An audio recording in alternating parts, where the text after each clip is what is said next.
The toxic dynamic within a young couple's romantic bond culminated in a tragic event. Subsequent investigative efforts revealed that the situation was far more intricate than initially perceived, with the family's concealed secrets persistently emerging. Nair Galarza was born on September 11, 1998, in Gualeguaychú, Argentina, a city with approximately 100,000 inhabitants. This city, situated on the border with Uruguay, is renowned for its vibrant carnivals. From an early age, Nair exhibited a highly sociable and joyful disposition. She had a brother, Aaron, who was 3 years her junior. Her brother experienced developmental delays, making learning challenging for him, in contrast to his sister. He was subsequently granted a disability status. Nair, on the other hand, performed admirably in school and demonstrated an aptitude for acquiring languages. Their family was considered a model, resilient, and joyful household. The residence was consistently maintained in impeccable order. Her mother had instilled habits of cleanliness in her children from their early years. Nair displayed an intense preoccupation with tidiness, organization, and hand hygiene. The father held a position as a police officer. The parents were not stern. Rather, they indulged their children considerably. Nair harbored aspirations of becoming a legal professional, and upon completing her secondary education, she enrolled in the university's Faculty of Law. The young woman enjoyed athletic pursuits and regularly attended training sessions and received massages to preserve an ideal physique. Nair maintained numerous female friendships, with whom she frequently attended social gatherings.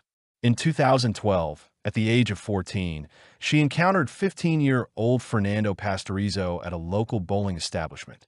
Fernando was born on January 3, 1997, in the same city of Gualeguaychú, Argentina. He was regarded as a kind, vivacious, and dynamic young man, hailing from a respectable family, who possessed a fondness for animals and developed an affinity for Nair. The adolescent pair initiated a romantic involvement. Their relationship proved tumultuous. They frequently engaged in disputes and separated, yet consistently reconciled within a matter of days. Mutual jealousy and a lack of trust characterized their dynamic, serving as the primary source of their disagreements. In 2016, they embarked on a journey to Brazil alongside Nair's family, an experience that proved highly successful. They engaged in minimal disputes and fully savored their holiday. While circumstances appeared to improve, the underlying issues only intensified. Their pattern of conflict, separation, and subsequent reconciliation persisted. On Christmas Eve of 2017, the couple attended a gathering at the identical bowling alley. 20-year-old Fernando and 19-year-old Nair were present there, albeit separately, accompanied by their respective friends. It later emerged that a dispute had transpired between them prior to the event, accounting for their individual attendance. Within the bowling alley, an altercation erupted between Fernando and another individual named Rafael. The precise cause of this confrontation remains ambiguous, as the accounts provided by Nair, Fernando, and their friends diverge. Fernando communicated to his acquaintances that he had been severely assaulted, whereas Nair asserted that Fernando's jealousy towards the other man had prompted him to attack her. On December 28, 2017, Nair attended a massage appointment, and subsequent to it, she found her phone had lost its charge. She recalled having left her charger at Fernando's residence. The young woman proceeded to his dwelling and remained there. During the night, Fernando transported her home on his motorcycle, and in the early hours of dawn, a passing taxi driver discovered Fernando bleeding fatally. The taxi driver promptly alerted law enforcement and emergency medical services. By the time the ambulance reached the location, it was unfortunately too late. He had already passed away. Responding police personnel observed that Fernando had sustained 2 gunshot wounds near his motorcycle, with 2 helmets found adjacent. This development rapidly circulated. At 7 o'clock in the morning, Nair, upon waking, learned of the incident and uploaded a photograph of herself and Fernando together on her social media profile, captioning it, "5 years together, quarrels, breakups, and reconciliations, but always with love." I love you forever, my angel. Fernando's mother contacted her, inquiring about the events. However, Nair professed ignorance regarding what had occurred. Law enforcement officials commenced gathering evidence at the crime scene and initiating an investigation into the homicide.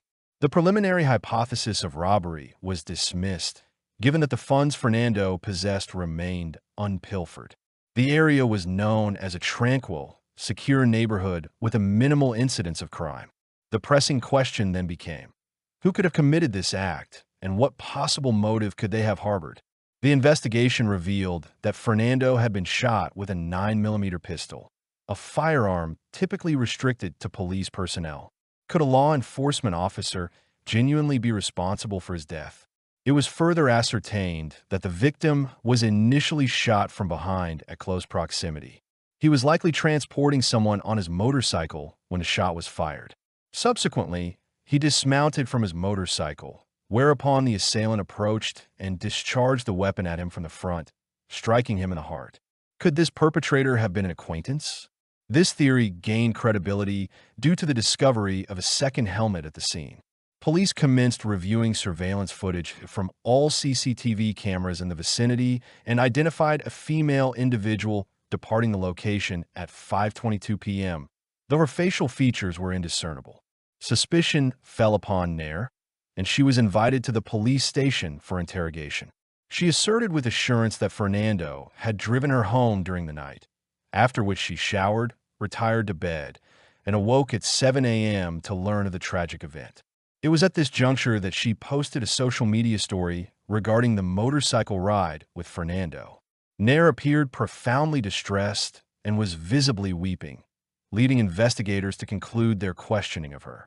Law enforcement officials resolved to interview her father, a fellow police officer, who claimed no acquaintance with any individual named Fernandez.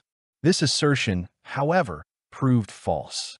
Subsequent findings included photographs from their joint trip to Brazil, depicting them all together. Nair's father evidently possessed a close familiarity with Fernandez, and his reason for deception remains unexplained. Officers hypothesized that the father might have been implicated in the crime, prompting his false denial of knowing the young man. Authorities were exploring the possibility of the officer's involvement, particularly due to the firearm.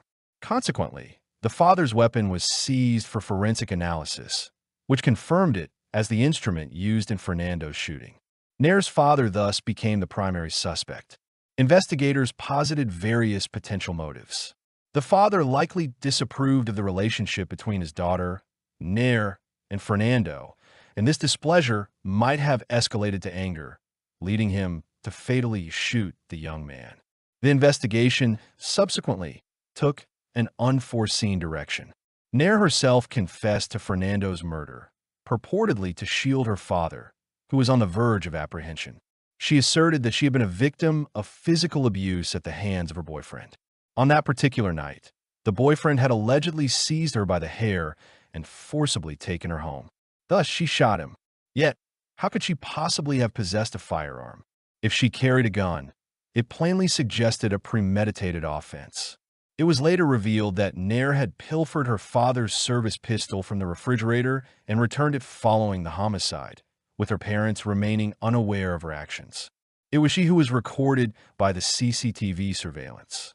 Police inquired why she then fled the scene and attempted to obscure all evidence, failing to contact law enforcement or emergency services if she was innocent. Nair responded that she was disoriented at that moment, not expecting Fernando to succumb and failing to grasp the gravity of the circumstances. Upon realizing she had caused his death, she became deeply distressed. Her acquaintances and Fernando's acquaintances offered contradictory narratives.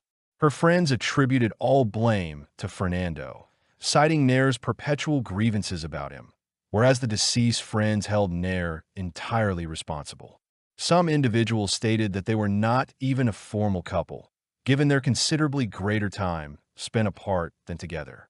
Nair had 5 other romantic interests she was seeing, and Fernando might also have been involved with other women.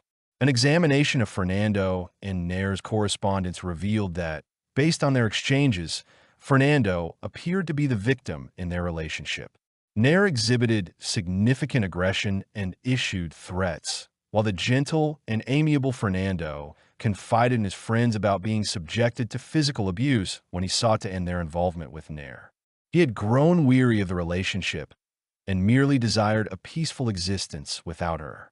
This might have served as Nair's motivation for the killing, as she wished to retaliate against Fernando for his desire to terminate their relationship.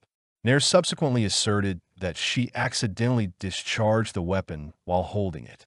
Allegedly, both individuals fell from the motorcycle onto the ground, at which point the firearm reportedly fired for the first time. She then supposedly raised the gun, and it accidentally discharged once more. This account lacked any semblance of credibility. The ballistics specialist unequivocally dismissed any notion of two accidental discharges. Even assuming the initial shot was unintentional, the subsequent one was undeniably deliberate. Furthermore, surveillance camera footage depicts her walking home at a regular gait. She traversed more than 20 city blocks to reach her residence. She did not appear to be in the state of shock and disorientation she claimed following the supposed random gunshots. A graphological assessment was carried out. The expert concluded that Nair exhibits a notable emotional disequilibrium, characterized by self-centered and manipulative tendencies. Her handwriting indicates egocentrism, a craving for attention, a predisposition to abrupt shifts in mood and conduct, impulsivity, aggression, an inclination towards deceit, dominance, and manipulative behavior. Her signature reveals a significant emotional instability that she has attempted unsuccessfully to suppress. Based on the handwriting analysis, Nair is far more intricate than initially perceived. The young woman possesses a highly contradictory, complicated, domineering, and aggressive nature.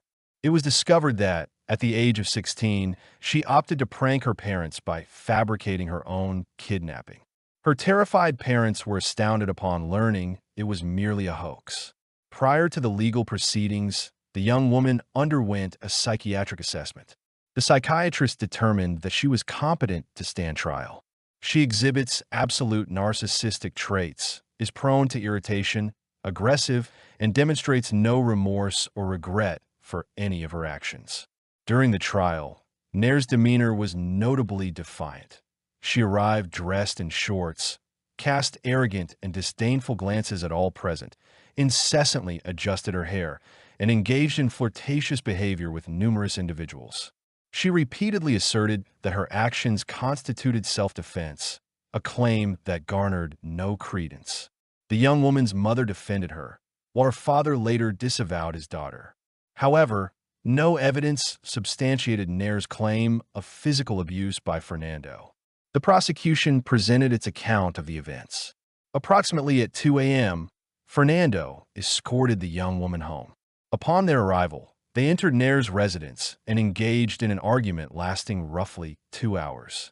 Fernando expressed a desire to separate from her, but she opposed this. The young woman surreptitiously acquired her father's firearm, and they then proceeded to drive to an unknown location. As they traveled along a desolate, unlit street, Nair requested him to halt. She dismounted the motorcycle and shot Fernando in the back.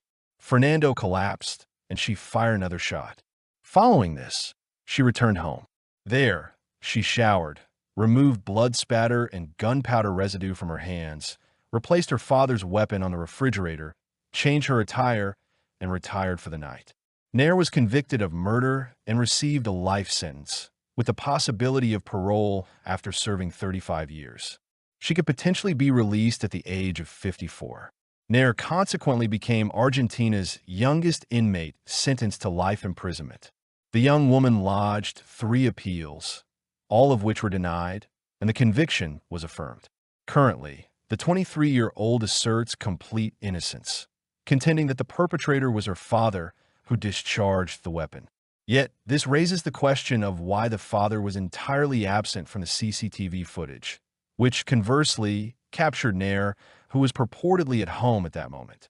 What then was she doing there? Her mother has since divorced her father and professes belief in her daughter's account. Nair states that she feared her father and her uncle, who she claims sexually assaulted her, which led her to accept culpability. She also asserts that her father was abusive, and she now fears for her mother and brother. She initiated legal proceedings against her uncle in court.